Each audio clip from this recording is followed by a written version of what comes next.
সে জুলাই আবার ফিরে আসবে ইনশাআল্লাহ। আমার মনে হয় তারা যে বিরোধিতা করছে এই জ্ঞানটাও বোধহয় তারা হারিয়ে ফেলে। শুভ বুদ্ধির উদয় হোক, জনগণের রায়ের প্রতি সম্মান দেখান, 70% মানুষের রায় মেনে নিন, গণভোটের রায় বাস্তবায়ন যদি না করেন আমাদের লড়াই সংসদের ভিতরেও চলবে, খোলা ময়দানেও চলবে ইনশাআল্লাহ। প্রত্যেকটি বিষয়ে বিএনপি বিরোধিতা করে চলছে, এটি জাতির সাথে সুস্পষ্ট প্রতারণা। তারা তাদের দেওয়া 31 দফা কর্মসূচি সংস্কারের তাদের ইশতেহার, এটারও তারা বিরোধিতা করছে। আমার মনে হয় তারা যে বিরোধিতা করছে এই জ্ঞানটাও বোধহয় তারা হারিয়ে ফেলেছে। প্রিয় বিএনপি, ভুলে যাবেন না, এই জুলাই না হলে এই মায়েদের, এই বাবাদের, এই ভাইদের, এই বোনদের সন্তান, স্বামী, ভাই, বোন জীবন না দিলে আজকে ক্ষমতার তক আপনারা এনজয় করতে পারতেন না। তখতে বসে ভুলে গেছেন? আপনারা আগেই ভুলেছিলেন। শহীদ পরিবার যখন বুকে কষ্ট নিয়ে কান্নাকাটি করছিল, শহীদ পরিবারের কাছে তখন আপনাদের ছুটে যাওয়ার সময় ছিল না। আপনারা 5 আগস্টের পর 7 আগস্ট পার্টি অফিসের সামনে দাঁড়িয়ে বললেন, আমাদেরকে নির্বাচন দাও, আমরা ক্ষমতায় বসতে চাই। শহীদ পরিবারের দুঃখ আপনাদের অন্তরকে স্পর্শ করে নাই। আহত পঙ্গুদের নিয়ে আপনাদের কোনো কর্মসূচি ভাবনা জাতি দেখে নাই। আপনারা এই বিপ্লবের বেনিফিশিয়ারি, যারা বিদেশে ছিলেন স্বদেশে আসার সুযোগ পেয়েছেন।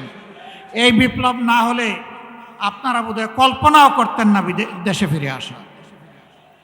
আমার সম্মানিত জেলের সহকর্মী পার্টনার আল্লামা মামুনুল হক বলেছেন, বিএনপির শীর্ষ নেতারা জেলে ছিলেন, একসাথেই ছিলাম। তারা হতাশা ব্যক্ত করে বলতেন, 41-এর আগে হাসিনা এবং আওয়ামী লীগকে ক্ষমতা থেকে সরানো সম্ভব নয়। 24-এর অভ্যুত্থানের পরে 8 তারিখ যখন বঙ্গভবনে শপথ নিলেন উপদেষ্টারা, বিএনপির বাংলাদেশে উপস্থিত সর্বোচ্চ পর্যায়ের একজন নেতা আর আমি পাশাপাশি ছিলাম। উনি আমার জিজ্ঞেস করলেন, এটা কি হলো? আমি কিছু না বলে আসমানের দিকে আমার এই আঙ্গুলটা উঠালাম। তিনি বললেন, আসলে এটা খোদাই দান, এটাই মিরাকল। সেই খোদাই দান ভুলে গেলেন। এখন কেউ কেউ দাবি করে অমুক আন্দোলনের মাস্টার মাইন্ড, অমুকের নেতৃত্বে এই আন্দোলন সফল হয়েছে। এগুলা সব ভুয়া। আমরা কারোর ন্যায্য অবদানকে কখনো আমরা অস্বীকার করি। আন্দোলন আমরা সবাই করেছি, কিন্তু আমরা তীরে ভিড়তে পারি নাই। আমাদের তরি সমুদ্রে ভাসমান ছিল। জুলাই আন্দোলনের নায়করা এই তরি নিয়ে ঘাটে ভিড়েছে, জাতিকে মুক্তির পথ দেখিয়েছে। তাদেরকে সম্মান করতে, ভালোবাসতে শিখুন। তাদের নিয়ে তুচ্ছ তাচ্ছিল্য করবেন না। আপামর ছাত্র সমাজ জীবন বাজি রেখে তখন ঝাঁপিয়ে পড়েছিল। শ্রমিকরা পাশে দাঁড়িয়েছিল, মারা রাস্তায় নেমে এসেছিল, স্ত্রী তার স্বামীকে পানি এগিয়ে দিয়েছিল, সন্তান কুলে নিয়ে মা রাস্তায় নেমে এসেছিলেন। এই দিনগুলো ভুলে যাবেন না। সংগ্রামী ভাই বোনেরা, আমরা এখানে আগামী দিনের আন্দোলনে শরিক হওয়ার জন্য দাওয়াত দিয়ে আপনাদেরকে এখানে আনি নাই। আমরা এনেছি কৈফিয়ত দিতে। আপনাদের প্রত্যেক ব্যক্তি এবং পরিবারের কাছে আমাদের দায়বদ্ধতা আছে। আপনাদের কারণেই আজকে আমাদের এই রাজনীতি, এই সংসদে যাওয়া, এই নির্বাচনে অংশগ্রহণ করা। আমরা কি পারলাম কি পারলাম না তা আপনাদের জানার অধিকার আছে। সংসদে আমরা প্রথম দিনে দাবি তুলেছি, আমরা শপথ নিয়েছি। তারা শপথ নেন নাই। জাতির সাথে দেওয়া ওয়াদা ভঙ্গ করে জাতির সাথে তারা প্রতারণা করেছে। এরপরে যখন জাতিকে প্রতারিত করা হয়েছে, আমরা নোটিশ দিয়ে আলোচনার ব্যবস্থা করেছি, তারা তার বিরোধিতা করেছে। যে আইনগুলো সংশোধন না হলে, যে অধ্যাদেশ বাস্তবায়ন না হলে ফ্যাসিবাদী শাসনের পরিবর্তন হবে না, সেই সবগুলা আগের মতো, আগে স্বৈরাচারী সরকারের মতো রাখার পক্ষে তারা অবস্থান নিয়েছে। আমরা বিএনপিকে পরিষ্কার বলে দিচ্ছি, আমরা দেখতে পাচ্ছি সম্প্রতি কয়েকদিন ধরে বিভিন্ন জায়গায় জায়গায় শিক্ষা প্রতিষ্ঠানে, ঢাকা বিশ্ববিদ্যালয়ে, এমনকি এখান থেকে মাত্র কয়েক গজ দূরে মানুষের আশ্রয়ের জায়গা, আইনের আশ্রয়ের জায়গা থানা, সেই থানার ভিতরে ঢুকে দুঃখজনকভাবে ডাকসুর নির্বাচিত প্রতিনিধিদের উপরে হামলা করা হয়েছে। বার্তা পরিষ্কার। যেদিন তারা গণভোটের রায় অস্বীকার করেছেন, আমি বলেছিলাম বিএনপি আজকে থেকে ফেসিবাদের পথে যাত্রা শুরু করলো। এইটা ফেসিবাদ। গতকাল আপনারা দেখেছেন নেত্রকোনায় জাতীয় সংসদের নির্বাচিত সদস্য, বাংলাদেশ জামাতে ইসলামীর প্রতিনিধিত্বকারী, জনগণের প্রতিনিধিত্বকারী অধ্যাপক মাসুম মোস্তফার উপরে হামলা করা হয়েছে, গাড়ি ভাঙচুর করা হয়েছে, তার সহযোদ্ধা সহযোগীদেরকে নাজেহাল করা হয়েছে।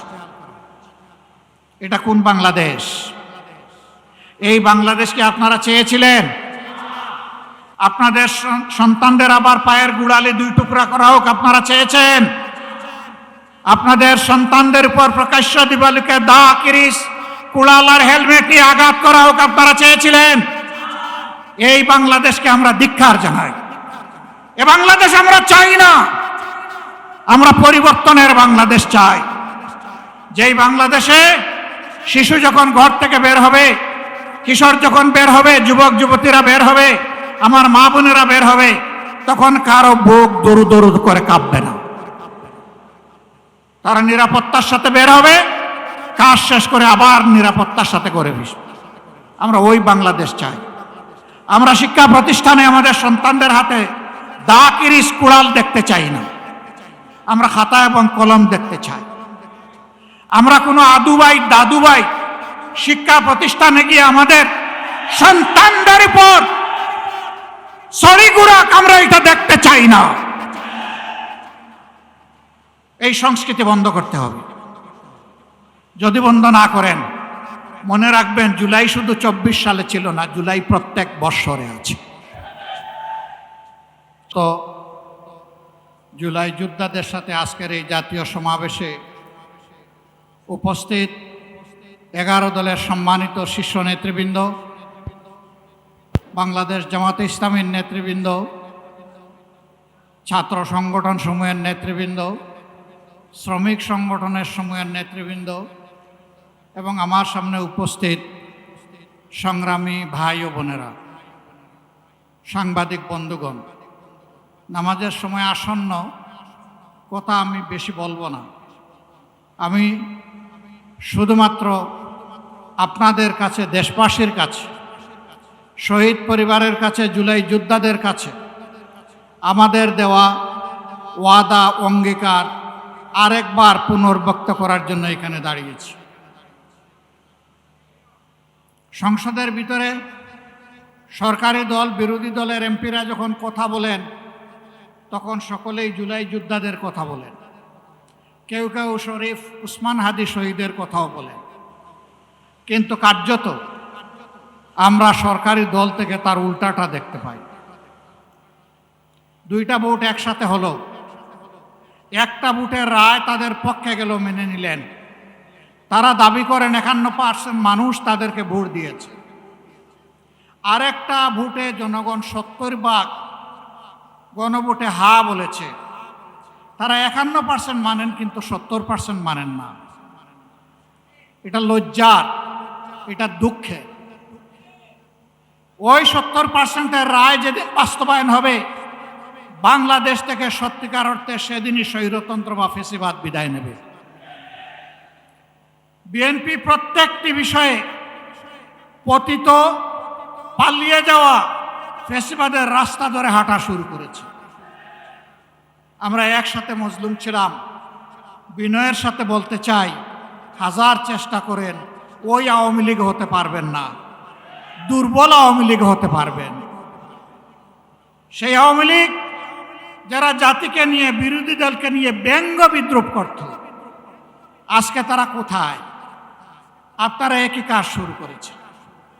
যে আওয়ামী লীগ তাদের পুষ্য লাঠিয়ালদেরকে দিয়ে সমাজের বিভিন্ন জায়গায় কর্তৃত্ব কায়েম করেছিল, সেই আওয়ামী লীগের পাশে তাদের দুঃখের দিনে কোনো লাঠিয়াল এসে দাঁড়াতে পারেনি।